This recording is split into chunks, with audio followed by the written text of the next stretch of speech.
Halo reading people, welcome back to my YouTube channel. Aku Meliana. Di sini aku bakalan sharing dan review tentang buku-buku yang udah pernah aku baca. Hari ini aku bakalan sharing tentang buku Bagaimana Cara Mewujudkan Impian Anda.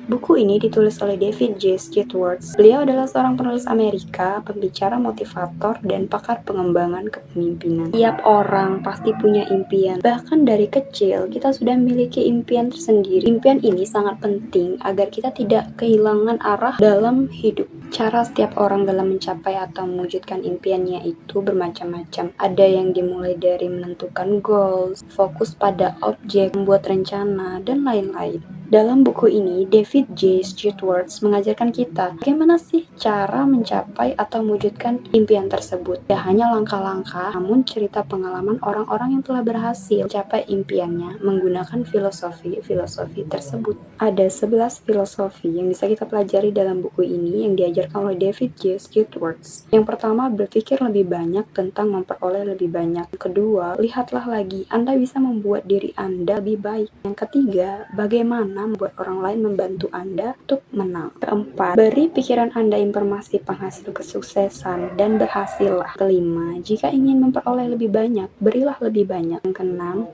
bagaimana memengaruhi orang lain untuk memperoleh lebih banyak keinginan Anda. 7. Gunakan teknik bertanya untuk memperoleh lebih banyak pengetahuan. Yang kedelapan, bagaimana memperoleh pengaruh melalui karisma dan komitmen. 9. Bagaimana kembali hidup dan lebih menikmatinya. 10. Bagaimana mendapat keuntungan dari kesabaran yang gigih. Dan yang terakhir, membuat sebuah awal baru. Nah, reading people, dari ke-11 filosofi ini, aku bakalan sharing satu filosofi, yaitu bagaimana memengaruhi orang lain untuk memperoleh lebih banyak keinginan kamu. Untuk memenangkan lebih banyak pengaruh terhadap orang lain, terapkan aturan-aturan ini. Pertama, ingatlah bahwa memberi makan ego kepada orang lain akan memenangkan kerjasama, loyalitas, dan pengorbanan dari orang lain. Yang kedua, memberi makan orang lain dengan racun ego akan memberikan hasil negatif. Sebelum aku lanjut ke aturan yang ketiga, aku bakalan menjelasin apa perbedaan antara makanan ego dan racun ego. Oke, makanan ego berbentuk seperti pujian, dorongan, semangat, penghargaan, dan hormat. Intinya, makanan ego adalah makanan mental yang membuat kita merasa lebih baik mengenai diri kita sendiri, membuat kita merasa penting, berguna, dibutuhkan, dan memperbesar harga diri kita. Sementara itu, racun ego adalah lawan langsung dari makanan ego. Racun ego terdiri dari komentar-komentar negatif dan tindakan orang lain yang membuat kita merasa nilai diri kita itu turun, tidak penting, tidak berguna, dan kecil. Nah, itu tadi perbedaan antara makanan ego dan racun ego.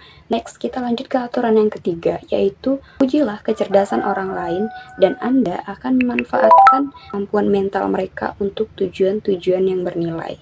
Aturan yang keempat, ingatlah, tubuh memberi respon secara fisik terhadap setiap impuls psikologis. Untuk memperoleh kesehatan yang lebih baik, beri hadiah orang lain dengan makanan ego. Yang kelima, pada setiap kesempatan, pujilah orang lain tentang, yang pertama, siapa keluarga mereka dan apa yang mereka kerjakan. Yang kedua, pekerjaan yang mereka miliki. Ketiga, betapa bagus penampilan mereka. Dan yang keempat, apa yang mereka miliki. Next, aturan yang keenam. Dengarkan apa yang ingin diceritakan orang lain dan Anda akan mendapatkan teman dalam prosesnya. Yang ketujuh, hadapilah orang-orang yang ingin merendahkan Anda dengan cara yang lebih positif. Cukup. Yang pertama, terima kritik sebagai bukti bahwa Anda sudah berkembang maju. Yang kedua, jangan pernah melawan kembali kritik. Dan yang ketiga, berbelas kasihanlah kepada orang yang mengkritik. Nah, aturan yang terakhir, yang ke-8. Jangan pernah berusaha membalas dendam. Hal itu menempatkan Anda pada tingkat yang sama dengan yang menyerang Anda.